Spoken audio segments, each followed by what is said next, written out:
Everyone. I want to welcome Tony Luke Jr. to Food Farms and Chefs. He is the owner of Tony Luke Jr.'s Cheesesteaks, which is a huge name in Philadelphia, as well as one of the inventors of the Round Dog, which is an amazing way to eat a hot dog on a hamburger bun, so you don't have to worry about the buns and the dogs like being, disproportionate.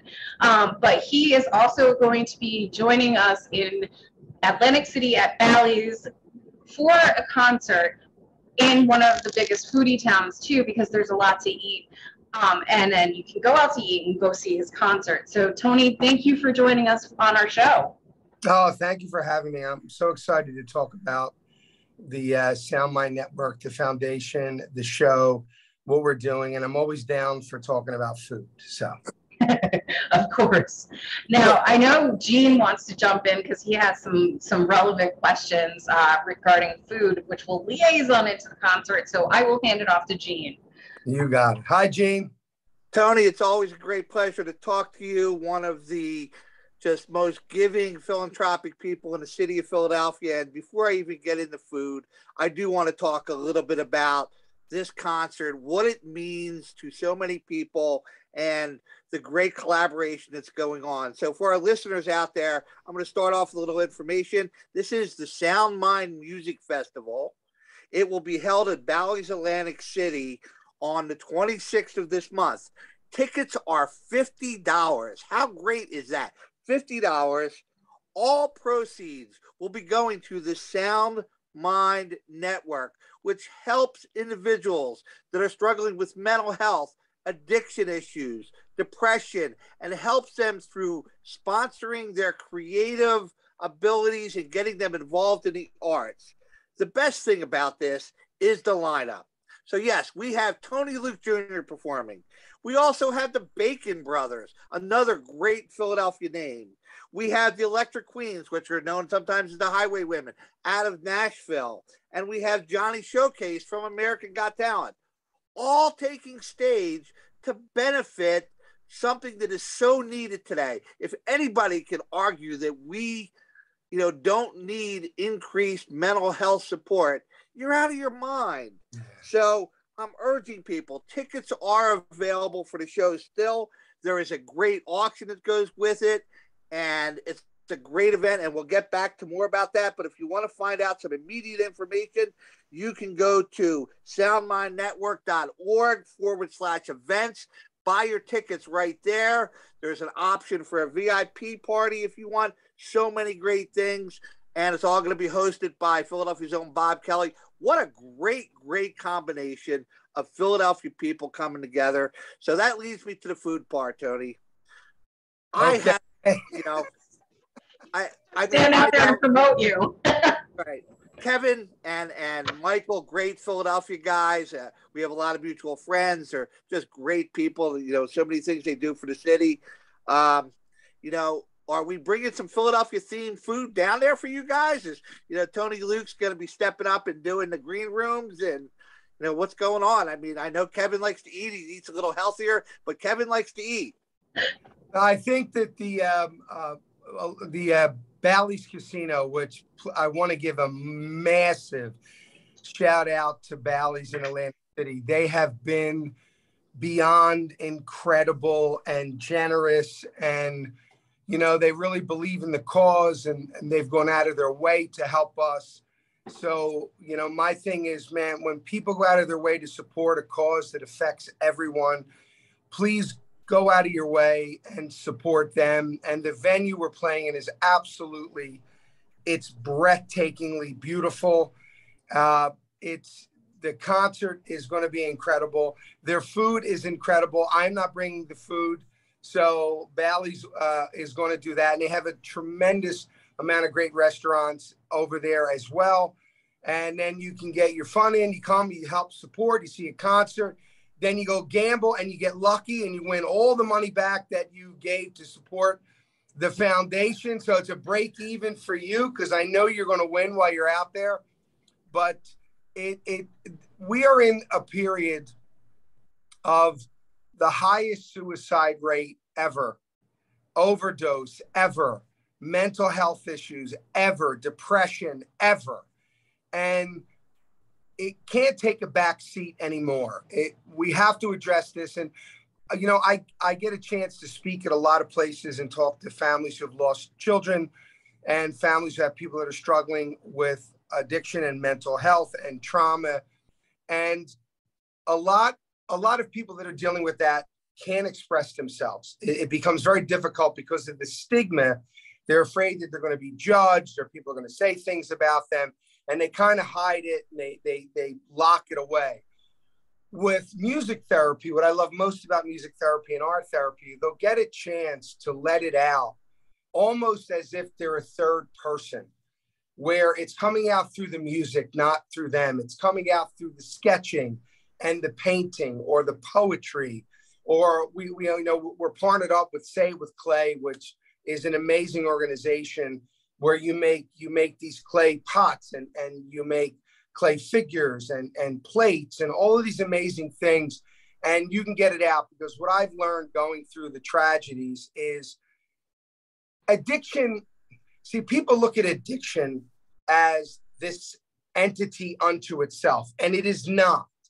Addiction is nothing more than self-medicating an issue that is difficult for you to deal with, whether it be mental health, trauma, depression, any of those things. It's just mental health. Like, look, I'm telling you, I have self-medicated my entire life with food.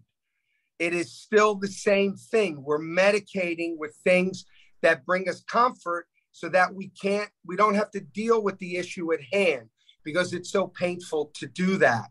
So music is energy. All types of music is all energy. And that energy can lift you up. That energy can bring you down. That energy can make you angry. It can make you happy.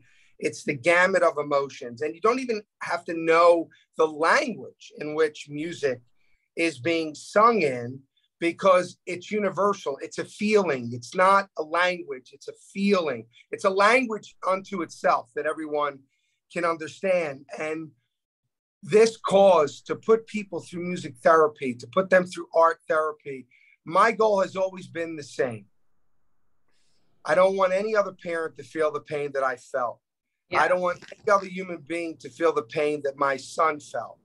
And we do that by getting involved. And I appreciate both of you putting me on the show so much to give me a voice to explain that to people, so that they realize that these are children, they're fathers and brothers and sisters and spouses and partners.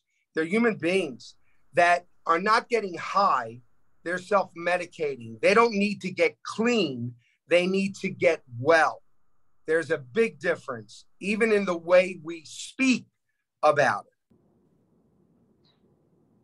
it. There is a huge difference. Now, everything you like, it's great because music, artistry, and whatnot kind of brings everybody together. But, so does food. Have you guys, ever thought to branch out and, because baking in particular, if you have to bake something and decorate a cake, you have to utilize an art level of artistry there. Have you guys ever reached out and tried to or considered bringing the culinary world into this healing process? Well, the culinary world is art. I mean, it is an art. It is a means to express yourself through food being the medium. So yes, we have. We're just, right now we're crawling. And we're trying to get our feet together to start walking and then start running. But I intend absolutely to incorporate food and, teaching how to cook and expressing, it's all part of expression. But the long-winded answer was yes. I absolutely am going to do that. Right now, we're just trying to just do little steps at a time to raise money.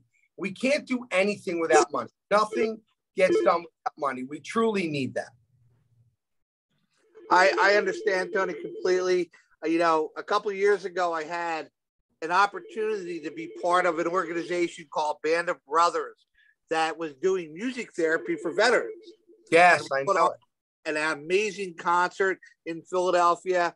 And I was so blessed to see, these wonderful professional musicians teaming up with vets that were going through, post-traumatic stress, depression, and they were expressing themselves through music. So I have so much respect for what you're doing and what the music world is doing. I too have suffered like you. I have lost 2 brothers to addiction. I understand what that pain is. It's a terrible, terrible thing. Huge advocate for it. So what you guys are doing, I know, is only a toehold, because you do nothing small. And then when you get the support of the Bacon brothers behind you, and people are jumping on board, this is going to grow, and it's going to be a magnificent thing. So I encourage anybody, you have an opportunity here to be part of something that's a first, to come out to this concert and support and see the first. So when this is something that's going much bigger, you can tell people, I was there that day when it all began, when all that happened. It's a great, great opportunity for so many people. And I know that there will be a lot of food, a lot of things going on in the future from Soundmind for that. So, I truly am, honored to have you with us today to talk about that. And Kevin and Michael, who are 2 amazing guys themselves. So, they're everything that you're doing. So what are you going to be doing that night? Tell us, you're going to give us little insights on your performance? I am performing, yes. I think I'm the second act up. There'll be 4 acts. I'm the second up.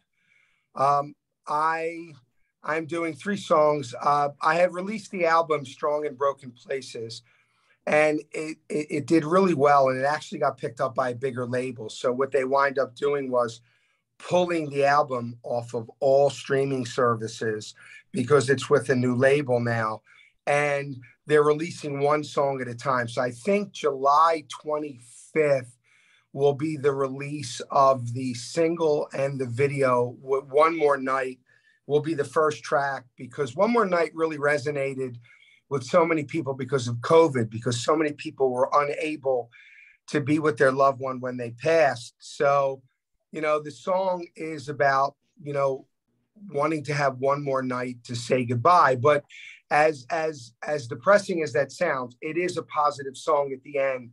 It truly lets you understand that as long as they're inside of you, you don't have to say goodbye, or you can say goodbye whenever you want to. It's about here. You didn't really lose that chance to say goodbye, because they're inside of you, not in front of you. So the thing, though, that I got to be honest, that bothered me a little bit was that when the album came out, a lot of people didn't even want to listen to it or play it or put it on playlists, because it was basically like, oh, now the cheesesteak guy wants to be a musician, or he wants to be a songwriter. And I try to tell people, I have only been doing food since 1992. I have been a musician my entire life. First spec deal was with A&M Records, then Island Records. I wrote for people in the 80s. I'm a singer, songwriter, musician before I'm ever anything that has to do with food. It's just, fortunately, not unfortunately, but fortunately, the food is what really, really took off and became very prominent. And it's kind of a double-edged sword. Like, it's beautiful that I get to go on and speak because people know Tony Luke, and they know Tony Luke Jr. for the food. And they're really surprised when they listen to the music, and they're like, who is that? What? Who wrote that? So that's a good thing. But then the downside is there's so many people that will just dismiss it and not give it a listen, thinking it's some kind of a vanity project for me to, oh, now he wants to be a musician. I found it's very difficult for people to understand that someone doesn't have to be in one box. They're like, well, wait a minute. He's a musician. He does food. Well, he does acting, right? Yeah, he does acting. He's a screenwriter. Yeah. So he does speaking. So what they think with all of that is, oh, well, then he's probably not good at any of it, because no one does all those things. And I try to tell kids when I speak with them, Don't allow life to put you in a box. Do what you enjoy. And even if you're a little good at it, you'll touch people and it will make a difference. I hate being put in a box. I can't stand it.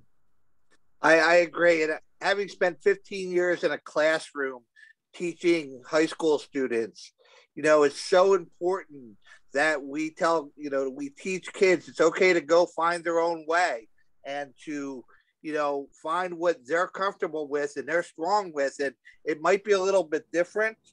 So we really need to focus on, giving that message to everybody that, you're not just a singular thing. You're not just a cook, you're a lot of different things. You have a lot of facets. And that's one of the things I respect the most about you. I know enough about your background to know that you were doing a lot of things before the food. And while people know you for Tony Luke Jr., your career goes way back before that in different ways. And it's a really wonderful thing. How did you get involved in Soundmind? Okay, I'm trying to make this as quick as possible. So when my son passed away, I kind of really understood the pain that my son was going through. The first thing parents said to me was, why would they do this to me? Why wasn't my love good enough? Why couldn't I get them to stop? And they don't understand that when you're dealing with a pain or an issue that is unbearable to make even breathing possible, you want to medicate or you want it to stop. And all I wanted to do was die, to be very honest. I just wanted to die. If you've never lost a child, it is a pain that is indescribable and you just want it to stop. I have 2 other children that I love. I have people in my life that I love, but I just wanted the pain to stop. And a dear friend of mine, Dan Morrow, who unfortunately we lost during COVID last year, brought a keyboard over and he said, Tony, why don't you start writing music again? And I'm like, I don't want it. I just want to crawl in the hole and die. And then one morning I woke up and I started to play and I felt the pain going from my soul and my heart into my fingers. And I just hit a chord and it was like, wow. It was like, and then I thought, okay, my music is going to be different now. I'm going to be writing about things that make a difference, writing about things that are hopeful and telling stories. And I called Joe Nicolo. Well, actually, I got a hold of Joe Nicolo.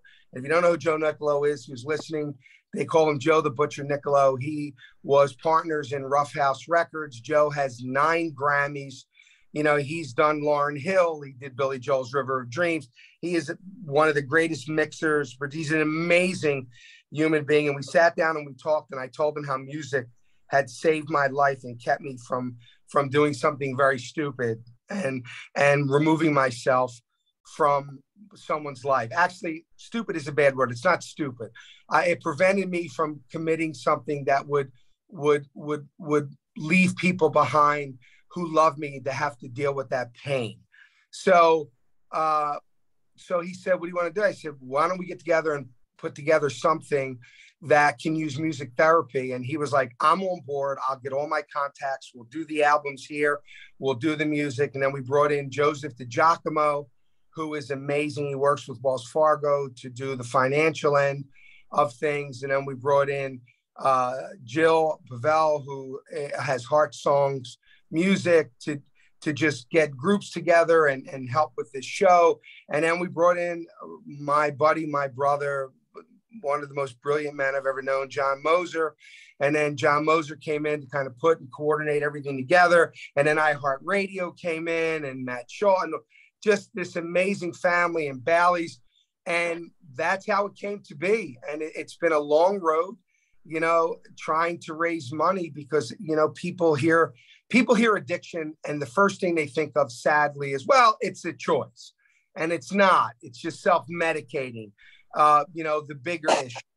And it was like really pulling teeth trying to get people to go, no, listen to me. Hear me out. You're looking at it incorrectly. And we're starting to really make headway through the music.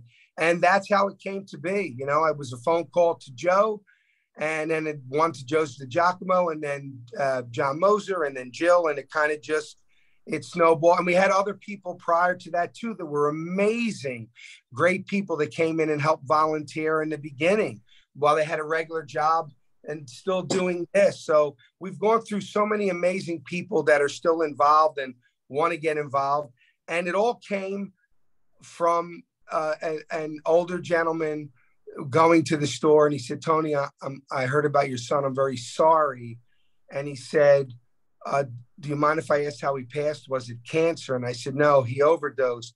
And he got really upset and he was like, damn, he said, that really upsets me. Why they do it? And I just thought, wow. I wasn't mad at him, but I thought, wow, this is the way they looked at my son every day. This is the look that they had on their face when they looked at him. And I thought, I need to break this stigma. I need to get people to understand that this is not the way it is. These people are struggling with issues that you can't even begin to conceive unless you're going through it. And that's what sparked it. I completely agree with you. The message you're putting out is wonderful. As we're getting close on time, I really want to go over the details one more time for all our listeners. Soundmind Music Festival, Healing Through Their Art, hosted by Bob Kelly. It is the 26th of June, just a little over a week away. It is a 6 to 10 event. General admission is 7 o'clock. There's a VIP party prior to that. Tickets are $50. You can't get a show for $50 today. You can barely get a couple beers for $50 today. 21 of their show. You can get tickets on the soundmindnetwork.org/events. You can also go to the Food Farms and Chefs Facebook page, the Food Farms and Chefs Instagram page. There is information about the show on there. You can click on the little QSR code, take you right to buying tickets. Please come out, support the amazing work that Tony Luke's doing, the amazing effort the Bacon Brothers are doing, the Electric Queens, everybody who is involved. Tony, thank you so much for what you're doing. We greatly appreciate it. We love you so much, and for telling your story, because everybody needed to hear it.